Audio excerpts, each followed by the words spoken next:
नमस्कार, स्वागत है आप सबका राजनीति के इस अखाड़े में। मेरा नाम है अजय सेतिया। मित्रों, जब इंडिया अलायंस गर्भावस्था में था तो कांग्रेस केजरीवाल को अलायंस में लेना नहीं चाहती थी, क्योंकि दिल्ली और पंजाब में केजरीवाल ने ही उसका बेड़ा गर्क किया था। नीतीश कुमार ने राहुल गांधी और अरविंद केजरीवाल दोनों को तैयार किया, दोनों राजी हुए, तब जाकर के गठबंधन हुआ। अलायंस का अभी नामकरण भी नहीं हुआ था कि केजरीवाल ने अलायंस के नेताओं को धमकाना शुरू कर दिया था। याद कीजिए, उस समय केजरीवाल की नरेंद्र मोदी से जबरदस्त भिड़ंत चल रही थी। सुप्रीम कोर्ट ने दिल्ली के अफसरों की ट्रांसफर पोस्टिंग का अधिकार दिल्ली सरकार को दे दिया था, यानी केजरीवाल को दे दिया था। मोदी सरकार ने अध्यादेश लाकर सुप्रीम कोर्ट का फैसला पलट दिया था। केजरीवाल ने धमकी दी थी कि वह बेंगलुरु की बैठक में तब शामिल होंगे जब कांग्रेस संसद में अध्यादेश का विरोध करने का ऐलान करे। दूसरी तरफ कांग्रेस के दिग्गज नेता और दिल्ली कांग्रेस के दिग्गज नेता अजय माकन अध्यादेश को सही बता रहे थे। बाकायदा सोशल मीडिया पर वे अभियान चला रहे थे कि अध्यादेश सही है, दिल्ली सरकार गलत है। वह राहुल गांधी को भी समझा रहे थे कि दिल्ली के अफसरों पर हमेशा ही केंद्र का अधिकार रहा है, क्योंकि दिल्ली देश की राजधानी है और कांग्रेस की 15 साल सरकार रही, ऐसी ही स्थिति में रही जब दिल्ली सरकार के अफसरों पर केंद्र का ही अधिकार था। उन्होंने इंदिरा गांधी से लेकर के और बल्कि लाल बहादुर शास्त्री से लेकर के इंदिरा गांधी, राहुल गांधी और नरसिम्हा राव सभी के उदाहरण देकर के बताया कि सभी इस राय के थे कि दिल्ली सरकार के अफसरों पर केंद्र का अधिकार होना चाहिए। लेकिन राहुल गांधी ने केजरीवाल के सामने घुटने टेक दिए। हालांकि कांग्रेस के स्टैंड से कोई फर्क नहीं पड़ा, बिल दोनों ही सदनों में पास हो गया। केजरीवाल न सिर्फ गठबंधन में शामिल हुए, बल्कि लोकसभा चुनाव भी दोनों पार्टियों ने मिलकर लड़ा था। 4 सीटें केजरीवाल ने लड़ी, 3 सीटें कांग्रेस ने लड़ी। हालांकि दोनों को कोई फायदा नहीं हुआ। सातों की सातें सीटें भाजपा तीसरी बार भी जीत गई, जो 2014 से जीत रही थी। कांग्रेस विधानसभा में भी गठबंधन को तैयार थी। उसने 70 में से सिर्फ 15 सीटें मांगी थी, पर केजरीवाल ने बातचीत को तोड़कर एक तरफा ऐलान कर दिया कि आम आदमी पार्टी अकेले चुनाव लड़ेगी। केजरीवाल को लग रहा था कि उसके जेल जाने से उसके पक्ष में सहानुभूति की लहर चलेगी, तो उस लहर का फायदा कांग्रेस को क्यों हो। केजरीवाल ने ऐसा सोचा नहीं था कि कांग्रेस इस बार उनकी कब्र खोदने का इरादा कर लेगी। वे यह मानकर चल रहे थे कि जैसे बिना किसी बड़े टकराव के उन्होंने हरियाणा में फ्रेंडली चुनाव लड़ लिया, वैसे ही कांग्रेस भी लड़ लेगी। उसे नहीं पता था कि कांग्रेस इस बात की भी इस बार परवाह नहीं करेगी कि उसके सीरियस होकर के चुनाव लड़ने से भाजपा को फायदा होता है तो हो जाए। और ऐसा लगता है कि कांग्रेस ने ऐसा ठान लिया है। इस बार कांग्रेस ने न सिर्फ जोरदार टक्कर देने वाले उम्मीदवार खड़े कर दिए हैं, बल्कि भाजपा की तरह ही केजरीवाल पर हमलावर भी हो गई है, बल्कि भाजपा से भी ज्यादा हमलावर हो रही है। यहां तक कि संजीवनी और महिला पेंशन योजना का फर्जीवाड़ा सामने आने के बाद यूथ कांग्रेस ने केजरीवाल और आतिशी मार्लेना के खिलाफ एफआईआर भी दर्ज करवा दी है, क्योंकि यह पूरी तरह फर्जीवाड़ा था।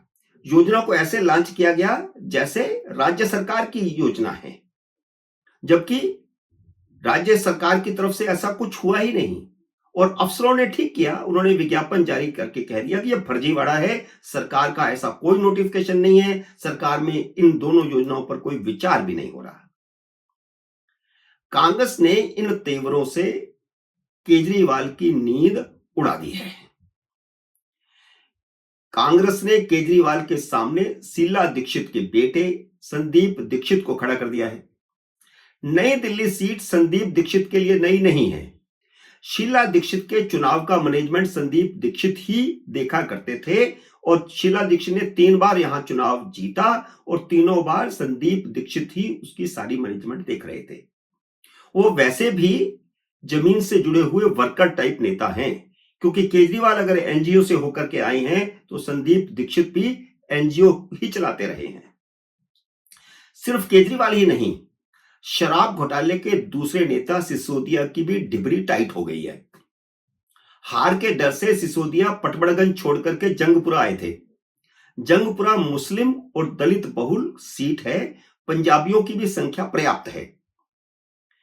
कांग्रेस ने जंगपुरा में सिसोदिया के सामने फरहाद सूरी को खड़ा कर दिया है। वह पहले जंगपुरा से विधायक रह चुके हैं।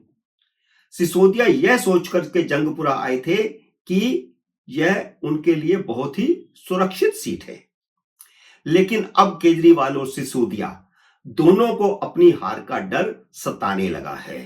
जब केजरीवाल और सिसोदिया की यह हालत है तो आम आदमी पार्टी के दूसरे उम्मीदवारों की क्या हालत होगी? यह डर उस समय साफ झलका जब संजय सिंह और आतिशी मार्लेना ने प्रेस कॉन्फ्रेंस करके आरोप लगाया कि कांग्रेस ने भाजपा को फायदा पहुंचाने के लिए केजरीवाल के सामने संदीप दीक्षित और सिसोदिया के सामने फरहाद सूरी को खड़ा किया है। यानी ये दोनों भाजपा के उम्मीदवार हैं, पर्दे के पीछे से भाजपा के डम्मी उम्मीदवार। यहां तक कहा कि कांग्रेस के उम्मीदवारों की सूची भाजपा दफ्तर में बन रही है और भाजपा ही इन दोनों को चुनाव लड़ने के लिए पैसा दे रही है, बल्कि कांग्रेस को दिल्ली में चुनाव लड़ने के लिए पूरा पैसा भाजपा देगी। पता नहीं चंडू खाने के आरोप कहां से उठा उठा करके लाते हैं, कितना झूठ बोलते हैं। यह बयान आम आदमी पार्टी में पैदा हुए डर को दर्शाता है कि इस बार तो गए। एक तरफ भयंकर एंटी इनकम्बेंसी, दूसरी तरफ कांग्रेस वोट कटुआ साबित हो गई। संजय सिंह और आतिशी मार्लेना के चेहरों की रंगत बता रही थी कि डर कितना भयंकर है। कल ही अजय माकन ने केजरीवाल को फर्जीवाल और देशद्रोही कहा था। आतिशी और संजय सिंह ने कांग्रेस को 24 घंटे की धमकी दी है कि या तो कांग्रेस माकन और उनके खिलाफ एफआईआर दर्ज करने वाले दिल्ली यूथ कांग्रेस के अध्यक्ष के खिलाफ कार्रवाई करे, नहीं तो वह इंडिया अलायंस से कहेंगे कि कांग्रेस को अलायंस से बाहर करें। क्या पिद्दी का शोरबा। लोकसभा में 3 सांसद जीते हैं, कांग्रेस के 99 हैं और इनके कहने पर कांग्रेस इंडिया अलायंस से बाहर हो जाएगी। केजरीवाल ने इंडिया अलायंस के नेताओं को फोन करना भी शुरू कर दिया है, लेकिन क्या कोई कांग्रेस के बिना इंडिया अलायंस की कल्पना कर सकता है? कोई कितना ही नाराज हो कांग्रेस से, राहुल गांधी से, लेकिन कांग्रेस के बिना इंडिया अलायंस कैसे हो सकता है? हां, तीसरा मोर्चा बन सकता है, अलग से बना ले। केजरीवाल के सामने अब एक ही रास्ता बचा है कि वह इंडिया अलायंस से बाहर निकल जाएं या उन्हें निकाल दिया जाएगा, या फिर कांग्रेस से नाराज चल रही ममता, अखिलेश और केजरीवाल नया अलायंस बना सकते हैं, बना लें।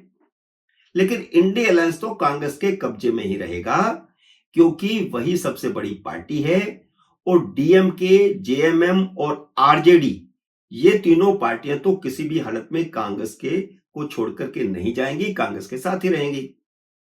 केजरीवाल समझते हैं कि जैसे इंडिया अलायंस बनाते समय उन्होंने अपनी शर्त लादकर कांग्रेस को घुटनों पर ला दिया था, वैसे ही धमकी देकर वह अब भी ऐसा कर सकती है। तो यह गलतफहमी है, बड़ी भारी गलतफहमी में है केजरीवाल। कांग्रेस केजरीवाल को धक्के मारकर इंडिया अलायंस से बाहर निकालेगी, क्योंकि केजरीवाल का तिलस्म टूट चुका है, काफी हद तक टूट चुका है। जो रहा है वह भी फरवरी में टूट जाएगा चुनावों के समय। कांग्रेस को इस बात की कोई परवाह नहीं कि उसकी वजह से भाजपा जीतती है तो जीते। कांग्रेस ने इस बार ठान लिया है कि केजरीवाल को ढक्कन लगाना है। मित्रों, उम्मीद है मेरा यह वीडियो आपको पसंद आया होगा। इसे लाइक और शेयर कीजिए। अगर आपने मेरे YouTube चैनल को अब तक सब्सक्राइब नहीं किया तो कृपया सब्सक्राइब करके अपना आशीर्वाद दीजिए। जल्दी मिलते हैं अगले वीडियो में किसी अन्य विषय के साथ। तब तक नमस्कार।